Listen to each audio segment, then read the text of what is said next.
Boruto sauve sa future femme Sarada et sa petite sœur Himawari. Notre héros surpuissant est appelé Otsutsuki Boruto par ses ennemis. Ce n'est plus un humain ou un ninja ordinaire. Boruto est un Otsutsuki à part entière. Himawari quant à elle montre que c'est la digne fille du légendaire Naruto Uzumaki. Elle a sauvé ses amis et a fait un combat honorable contre Jura, le chef des Shinju. Mais malheureusement la fin ne sera pas en sa faveur. De l'autre côté, Sarada affronte Hidari, l'alter ego de son père. Mais elle aussi, son combat va mal se finir. Sinon, Konohamaru est inutile comme d'habitude, il fait acte de présence. Et Kawaki de son côté est en route pour sauver sa sœur. Mais Boruto lui vole la vedette et montre que c'est lui le boss de ce manga. Les amis, on a eu un très bon chapitre. Le chapitre 11 de Boruto to Blue Vortex a été excellent en termes de combat et d'échelle de puissance. Et ce qui nous attend dans la suite de l'histoire va être incroyable. Mais quels sont les nouveaux pouvoirs du mode Kurama d'Himawari? Qui a créé le nouveau Rasengan défensif? Et enfin, quel sera le futur combat de Boruto et Sarada? Vous allez tout savoir dans cette vidéo. Salut tout le monde, c'est Abdou, j'espère que vous allez tous très bien. Alors un grand merci à tous parce qu'on a atteint les 200 000 abonnés sur la chaîne. Les amis, c'est historique. Mais maintenant, je compte sur vous pour aller donner de la force à ma chaîne secondaire. Parce qu'on n'est que 28 000. Donc je compte sur mon armada pour aller éclater ce foutu bouton d'abonnement. Pour l'instant, il y a une vidéo sur Hunter x Hunter. Mais d'autres vidéos sur Dragon Ball, One Piece et d'autres mangas arrivent. Donc les amis, c'est le moment de monter dans le train. Bref, voici la question du jour. Vous voulez que je fasse une vidéo longue sur quel perso de Boruto? Ça sera une vidéo très longue, donc réfléchissez bien. Bon visionnage à tous et régalez-vous. Himawari dévoile les nouveaux pouvoirs du mode Kurama. Je vais l'abattre, sinon c'est lui qui nous tuera. Himawari débloque le mode Kurama et s'approche de Jura, qui avait éventré Inojin dans le dernier chapitre. Mais le Shinju va être choqué de la puissance d'Himawari. Shikadai, quant à lui, va directement se faire une remarque très pertinente. Sa jambe cassée s'est réparée. En effet, Jura avait complètement bousillé la jambe d'Himawari. Mais dès qu'elle a éveillé le mode Kurama, elle s'est complètement rétablie. Et retenez bien ça parce que ça va être très important pour la suite. Himawari va rallonger ses cheveux pour atteindre Inojin. Et en un instant, elle va réussir à le soigner. Oui les amis, Himawari va refermer sa plaie. Alors qu'Inojin était à l'agonie. Il avait le ventre complètement ouvert. Mais ça a suffi à Himawari de le toucher avec le chakra émané de ses cheveux pour le rendre à son état normal. Comme s'il ne s'était rien passé. Je sais pas si vous vous rendez compte de la dinguerie. Himawari a un pouvoir de régénération de fou furieux. Je vous le dis, c'est du jamais vu. Je rappelle quand même que Boruto avait été éventré par Kawaki durant l'arc Code. Mais pour le soigner, Momoshiki a eu besoin de modifier l'ADN de Boruto. Et il a même dû abandonner son projet de résurrection. Mais là, dans le présent, ok, peut-être Inojin n'a pas des dégâts aussi grands. Mais ce dernier avait quand même l'abdomen complètement abîmé. Et donc le fait qu'Himawari réussisse à le soigner sans contrepartie, c'est un truc de ouf. Et vous verrez que le pouvoir de régénération d'Himawari surpasse de loin celui de Naruto, ainsi que de tous les autres Jinchuriki. Alors moi, vous le savez, je voulais qu'Inojin reste mort. Parce qu'en soi, ça aurait rajouté du stress supplémentaire pour les persos principaux. On se serait dit que n'importe qui peut trépasser. Tous nos protagonistes seraient en danger de mort du moment qu'ils croisent la route d'un Shinju. Après, j'avoue que oui, faire mourir un très jeune ninja comme Inojin, c'est chaud. Parce qu'imaginez un peu le deuil d'une famille comme Ino et Sai qui ont leur enfant décédé, alors que tous les autres parents verront leurs enfants grandir. On n'est pas dans Game of Thrones quand même. Et perso, j'ai pas en tête un shonen neketsu avec un cas similaire. J'ai pas de souvenir un cas où un enfant se fait tuer, alors que ses deux parents, on les connaît très bien comme Ino et Sai. Donc, ok, je comprends le choix. Mais pour ressentir plus de stress pour les persos principaux, il faut qu'ils tuent au moins un allié important. À l'instar de Jujutsu Kaisen qui fait mourir ses persos. Il faut qu'on ait la même chose avec Boruto. Et c'est pour ça que moi, je vois bien Shikamaru mourir dans To Blue Vortex. Et les amis, dites-moi ce que vous en pensez dans les commentaires. Himawari, quelle est cette force? Même Himawari n'est pas consciente de tous les pouvoirs qu'elle a. Par contre, elle comprend que c'est cette puissance qui intéresse Jura. Elle décide alors de prendre les devants et dit qu'elle se doit de l'abattre ici même. Sinon, ils risquent tous de périr des mains du Shinju. Alors déjà, ce qui est très intéressant, c'est qu'Himawari n'a pas perdu le contrôle. Contrairement à Naruto qui perdait petit à petit sa conscience lorsqu'il débloquait la puissance de Kyuubi. Mais ce n'est pas le cas pour Himawari. Et ragez comme vous voulez, mais c'est logique. Parce qu'il n'y a pas de conflit entre Kurama et Himawari par rapport à Naruto et Kurama à l'époque. Il faut comprendre que Kurama est d'accord pour offrir totalement sa puissance à Himawari. Donc c'est confirmé. Himawari peut agir à sa guise même lorsqu'il est en mode Kyuubi. Bref, Himawari demande à la team 10 de fuir au plus vite. Shikadai va directement saisir la situation et comprend qu'ils n'ont aucune chance contre Jura. Donc mieux vaut fuir que de se faire tuer. Ton jugement est intelligent, Shikadai Nara. J'ai mémorisé ton nom. Nous nous recroiserons. Alors Shikadai a attisé la curiosité de Jura. Et ses paroles présagent clairement une future rencontre entre ces deux-là. Et ça risque d'être beaucoup plus intéressant que prévu. Surtout que Matsuri, la Shinju de Moegi, va s'amener tôt ou tard à Konoha. Parce qu'elle va cibler Konohamaru, Sarutobi et la team 10. Donc Shikadai, Chocho et Inojin vont continuer de prendre de l'importance par la suite. Par contre, Chocho va être être contre la proposition d'Himawari. Elle va être inquiète pour elle. Mais Himawari va la rassurer et va nous montrer à quel point elle a gagné en maturité. Si je possède une force, je veux assumer la responsabilité de ce que ça implique. Car mon père et mon grand frère l'auraient sûrement fait. Alors les amis, j'ai vraiment beaucoup aimé ce passage. Alors déjà, la ref à Spider-Man d'un grand pouvoir implique de grandes responsabilités et bien choisies. Parce que comme lui avait dit Kurama, Himawari a eu la chance d'hériter d'un pouvoir incroyable. Elle a hérité du démon renard à 9 queues. Et sans oublier qu'elle a hérité d'une génétique à part. Grâce à l'union des membres du clan Uzumaki et des membres du clan Hyuga. Et en plus, ce n'est pas deux randoms. C'est Naruto, la réincarnation d'Ashura, fils d'Agoromo. Et Hinata, princesse au Byakugan, descendante d'Amura, frère du Rikudo Sennin. Himawari est donc à part. Elle a une génétique de ouf. Et en plus de ça, elle a reçu le pouvoir de Kurama. Elle se doit donc de se montrer à la hauteur. Et montrer que c'est la digne fille de Naruto. Et ainsi faire honneur à Boruto, Minato, Kushina et tous ses prédécesseurs. Et ce qui est bien, c'est qu'Himawari a conscience de tout ça. Et c'est pour ça que je trouve que ce perso est très bien écrit pour l'instant. Je l'ai dit plusieurs fois, mais ce qui caractérise le perso d'Himawari, c'est sa maturité pour son jeune âge. Et son sens de sacrifice qu'elle a hérité de son père. Himawari a abandonné ses projets et ses rêves, afin de se focaliser sur l'entraînement, pour un objectif unique. Protéger ses proches et sauver ses parents. Himawari ne voulait pas devenir une ninja à la base. Mais à l'instar de Gohan qui ne voulait pas se battre et voulait devenir un savant, Himawari a elle aussi un grand potentiel. Exactement comme Gohan. Mais ce dernier avait choisi de mettre sa puissance en avant et se battre, malgré qu'il avait horreur de ça. Mais il avait quand même fait pour le bien de ses proches. Exactement comme Himawari qui profite du pouvoir de Kurama. Une puissance qu'elle a eu la chance de recevoir. Et elle décide alors de mettre toute son énergie pour protéger ses proches. Ah oui, sinon avant de partir, Chocho dit à Himawari qu'ils iront bouffer des pancakes. Probablement une référence à une scène de l'anime où Himawari préparait des pancakes avec son frère. Et Himawari avait montré qu'elle aimait ce plat. Bon voilà, c'était l'info OSEF du jour. Bref, les choses sérieuses commencent. Jura va commencer à faire un discours sur les choix des humains animés par leurs émotions et non par la logique. Comme Inojin qui a foncé vers une mort certaine en essayant de sauver Himawari, alors qu'il aurait pu choisir de ne pas agir afin d'avoir la vie sauve. Son comportement imprudent et irrationnel l'a mené à sa perte. Mais ça a éveillé quelque chose en toi. Est-ce un hasard ou une corrélation? Encore une fois, Jura montre qu'il comprend de plus en plus les émotions et les choix des êtres humains. Par contre, Himawari n'en a rien à cirer. La ferme. Himawari donne un coup de poing sur son abdomen et lui donne un coup sur la tranche pour l'envoyer valser. Himawari n'est pas là pour rigoler. Elle nous a montré sa puissance démesurée. En un seul coup, elle a complètement détruit l'environnement autour. Sa puissance de frappe est hors du commun. Mais Jura fonce vers elle pour l'attaquer. Himawari va alors former une Bijudama à partir de ses cheveux. Mais Jura va riposter avec une autre Bijudama issue de ses yeux. Et le choc va produire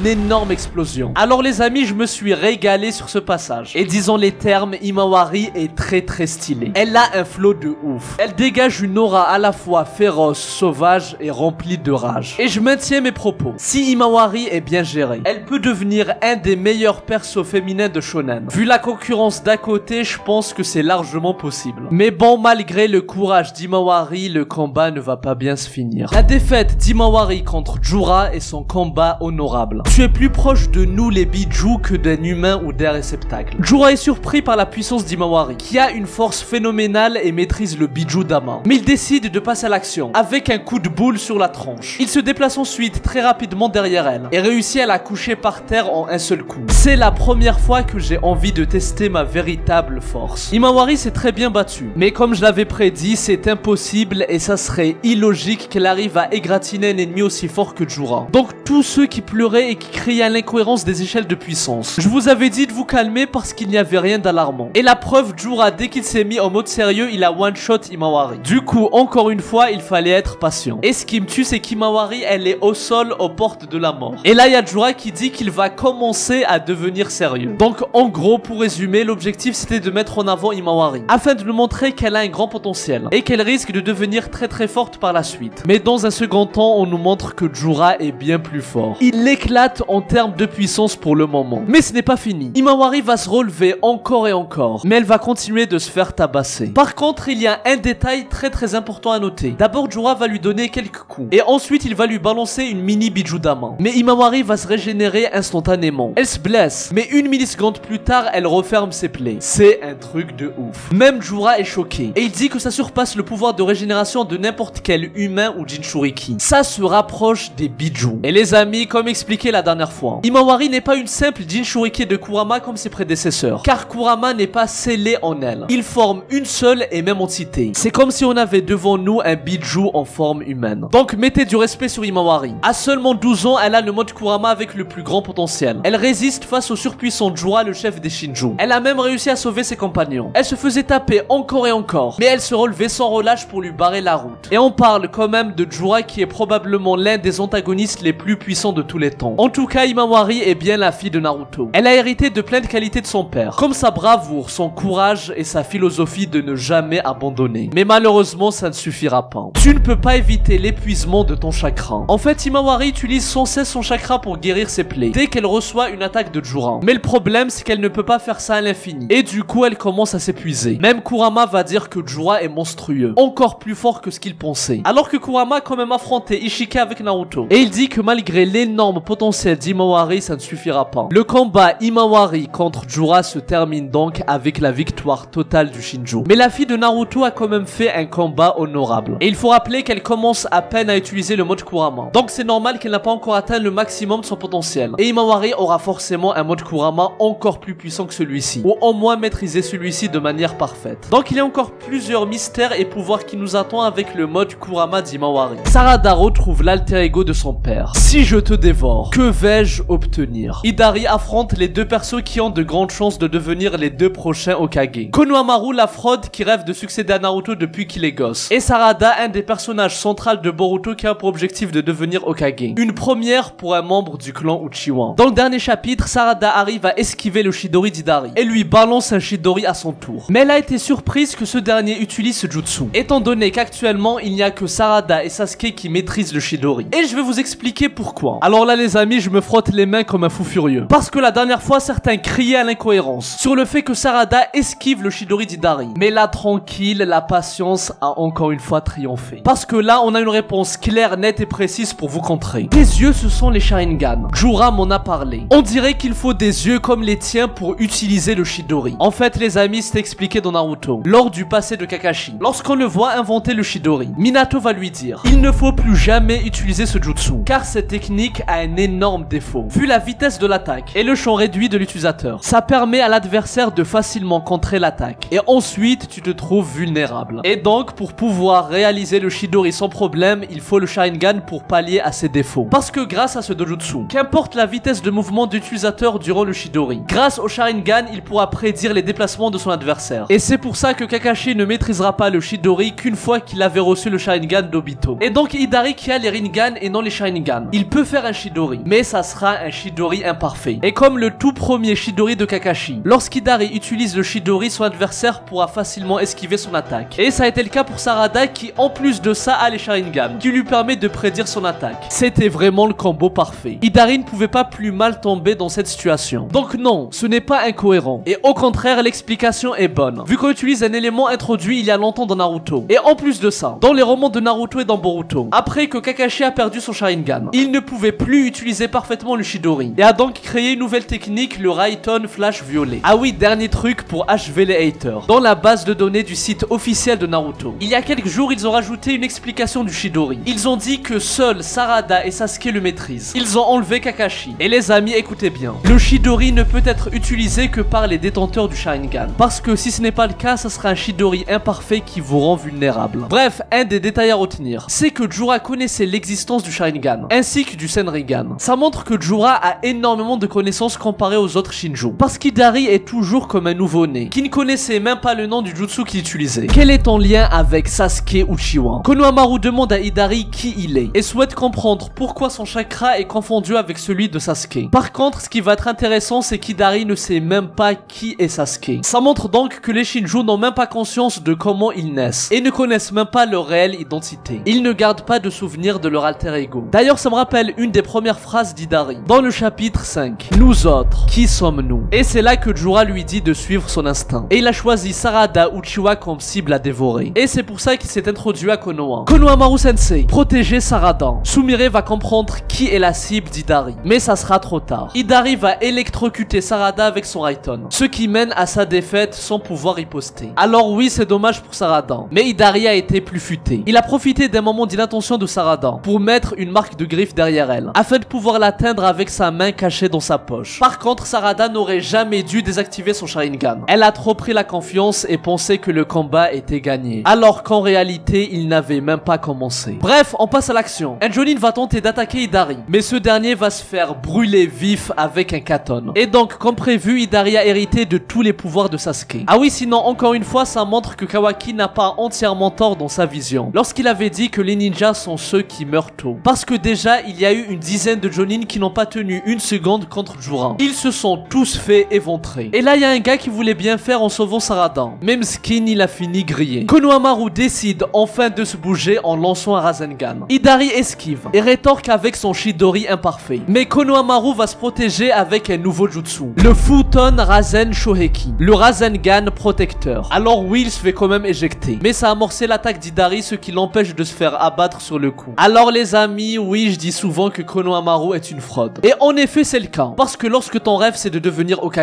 il faut avoir un palmarès et enchaîner les exploits. Ce qui n'est pas le cas de Konohamaru, qui n'a même pas réussi à battre un grand antagoniste, ou même pas un membre de l'organisation Karin. Son bilan est très décevant. Il a réussi à créer un nouveau jutsu, et franchement il ne faut pas sous-estimer cet exploit, parce que déjà à la base, maîtriser le Rasengan c'est hyper dur, et seulement quelques shinobi de toute l'histoire maîtrisent ce jutsu. Donc je vous laisse imaginer à quel point c'est dur de combiner le Rasengan avec sa nature de chakra. Minato lui-même ne l'a pas fait de son vivant. Par exemple, Boruto a conçu le Rasengan invisible, parce qu'il a appliqué le Raiton sur son Rasengan. Et là Konohamaru a réussi à créer un Rasengan défensif, en lui appliquant son Futon. Et c'est quand même ça qui lui a permis de contrer le Chidori d'Hidari. Et moi perso je pense que ce n'est pas un hasard. Les amis, écoutez bien. Durant ces 3 années d'ellipse, Konohamaru a décidé de s'entraîner, car il a appris que Naruto, la personne qu'il admirait plus que tout, s'est fait tuer par Boruto. Et on lui a dit que l'allié de Boruto est Sasuke Uchiwa. Konohamaru savait donc que pour venger Naruto, il devra affronter Sasuke en 1 contre 1 tôt ou tard. Et c'est sûrement pour ça qu'il a eu l'idée de créer le Rasengan défensif, afin de contrer le Chidori. Donc franchement, respect à Konohamaru, même si bien sûr il reste frauduleux, vu que concrètement il n'a pas servi à grand chose. Mon corps est paralysé. Sarada est toujours consciente malgré qu'elle a reçu une attaque de plein fouet. Mais Sumire va elle aussi se faire électrocuter et va finir couchée. Et les amis, franchement je trouve ça un peu dommage que Sumire se contente seulement de donner des analyses. Et on a complètement oublié son côté combatif. Alors que quand même dans le premier arc de l'anime, qui est aussi présent dans les romans, Sumire avait quand même montré qu'elle avait un bon niveau de combat. Après oui bien sûr elle n'a aucune chance contre Hidari, mais elle aurait au moins pu gagner du temps ou fuir avec Saradan. Tous les adversaires d'Hidari sont HS. Il a gagné ce combat de 1 contre 4 très facilement. Il transforme alors son bras en Mokuton pour dévorer Saradan. J'ignore qui je suis, mais toi tu es la seule que je connais depuis le début. Et les amis, c'est vraiment très intéressant, parce que comme dit précédemment, Hidari ne connaît pas son identité. Par contre, au moment de sa naissance, lorsqu'il a suivi son instinct, Sarada lui est venue en tête, et il savait qui elle était. Et la preuve, du moment qu'Hidari a croisé Sarada du regard, il savait que c'était elle. Bref, Hidari décide alors de la dévorer. Sarada se trouve alors sans défense et personne de ses alliés proches ne peut l'aider. Boruto Otsutsuki sauve Sarada et sa sœur Imawari. Un sauvetage rapide comme l'éclair. Kawaki est en route pour sauver Imawari, mais Delta va lui dire les termes. Il vient de se faire tabasser par Juran. Donc comment est-ce qu'il compte le vaincre? Et Kawaki Mskin, il répond qu'il fera tout ce qu'il peut. Mais les amis, on sait qu'au fond de lui, il est conscient qu'il n'a pas le niveau. Et moi, vous le savez, je kiffe Kawaki. Mais là pour la suite, il devra forcément faire une alliance avec Boruto. Sinon malheureusement, il se fera encore humilier une nouvelle fois en place publique. Et en tant que fan de Kawaki, je l'ai assez vu tête contre le sol dans tout Blue Vortex. Là, il serait temps d'avoir un power-up. À mon avis, à la fin de ce premier arc, il faut trouver une solution, parce que sinon ça peut devenir un problème. Kawaki est quand même le deutéragoniste, c'est-à-dire que c'est le deuxième personnage le plus important actuellement. Donc hors Boruto, c'est Kawaki qui doit être mis en avant. Mais actuellement, si t'as pas le niveau, c'est très compliqué. Donc voilà, bref, on compte sur Amado pour ça. Ah oui, sinon Kawaki Delta, c'est vraiment le pire duo que j'ai vu de ma vie. Il y a ni coordination, ni palmarès, ni dynamique. Franchement, il y a rien à garder. Ils ont eu 2 combats ensemble, 2 défaites. Bref, pendant qu'ils discutent à 2 à l'heure, Boruto va se déplacer à la vitesse du son. Et les amis, écoutez bien. En un instant, Boruto va se retrouver devant Jura pour sauver Imawari. Et ensuite, le crapaud va localiser Saradan. Boruto va alors utiliser l'Iraishin pour se téléporter devant Hidari. Il va lui découper le bras et ainsi sauver Sarada aussi. Alors déjà les amis, la scène est incroyable. incroyable. Oui, parce qu'à un moment donné, il faut dire les termes. Ah oui, sinon je sais pas vous, mais Boruto en mode fusée m'a rappelé une scène de l'anime où Boruto discute avec Shikadai et d'un coup t'avais Naruto qui se déplaçait super rapidement afin d'aller capturer le chef du gang Byakuya qui s'était échappé. En tout cas, ça montre la différence de vitesse énorme entre Kawaki et Boruto. Et Kawaki, là, le gouffre commence à s'installer. Donc, comme j'ai dit précédemment, il faudra se bouger. Et ça prouve aussi que Boruto n'a rien à faire de Kawaki. Il l'ignore totalement pour se focus sur le plus important. Sauver les deux filles qui sont les plus chères à ses yeux présentes à Konoha. Et finalement, je suis content que ce soit Boruto qui sauve sa sœur Imawari. Parce qu'il fallait que ces deux-là retrouvent leur lien fraternel. Perso, vous me connaissez, j'aurais préféré que ce soit Kawaki. Mais c'est vrai que dans l'instant T, c'est plus pertinent que ce soit Boruto le héros. Et donc, comme dans l'opening 10, on voyait Boruto sauver Imawari, des méchants qui avaient envahi Konoha. Là, des années plus tard, dans tout Blue Vortex, on a Boruto qui sauve sa sœur contre Jura qui a attaqué le village. Ensuite, concernant le sauvetage de Sarada, Boruto a utilisé la technique de Minato. Mais les amis, depuis la dernière fois dans le site officiel de Naruto, on a eu une explication sur l'Iraishin de Boruto. On nous dit qu'à proprement parler, c'est une technique complètement différente de l'Iraishin de Minato. En fait, Boruto a conçu ce jutsu avec Kashin Koji. Et par exemple, lorsqu'il se déplace vers Idari, le crapaud va dire « Je suis sur place ». Le symbole est rectangle. Les amis, ça montre donc que le fonctionnement est différent. Boruto utilise des symboles pour se déplacer. En tout cas, Sarada remarque le crapaud. Boruto se téléporte et tranche le Mokuton d'Idari en découpant son bras. Et donc, Boruto a sauvé sa bien-aimée Sarada. Il a donc encore une fois tenu sa promesse de la protéger. Il l'avait promis à Sasuke. Et pour l'instant, Boruto l'a sauvée à 2 reprises. La première fois contre Code et maintenant contre l'alter ego de son propre maître. Bref, les amis, le flow de Boruto est monumental. Il porte Imawari dans un bras. Et du deuxième, il tranche le Mokuton d'Idari en découpant son bras. Ensuite, Idari et Jura vont réagir. Petit impertinent. Otsutsuki Boruto. Et je sais pas vous, mais moi, à chaque fois qu'on l'appelle Otsutsuki, j'ai des frissons de ouf. Et regardez-moi ça. Boruto a une prestance incroyable. Il dégage une aura à la fois rassurante pour ses alliés, mais intimidante pour ses ennemis. C'est vraiment l'Hokage de l'ombre qu'il pense être. Shikamaru est sans doute l'Hokage le plus faible. Par contre, Boruto est l'Hokage de l'ombre le plus puissant de tous les temps. Bon, après, c'est pas difficile quand t'es le shinobi le plus puissant de l'histoire. N'en déplaise au rageux. Mais les amis, écoutez la preview du prochain chapitre. Boruto se dresse devant Idari qui détient la puissance de son maître. Bon, déjà, on nous confirme que Idari a la puissance de Sasuke. Et en plus de ça, il possède 2 Rinnegan. Donc moi, perso, je pense qu'il est peut-être même plus fort que Sasuke. En tout cas, dans le prochain chapitre, ça va péter. Parce qu'on a enfin le rematch entre Boruto et Idari. Le classico Rasengan Chidori est enfin de retour. Mais on en reparlera dans une prochaine vidéo. Les amis, je compte sur vous pour aller vous abonner à ma chaîne secondaire. Une vidéo arrive prochainement. Donc montez dans le train pour vous régaler. Moi, je vous dis à très bientôt et que la paix soit sur vous. Eru,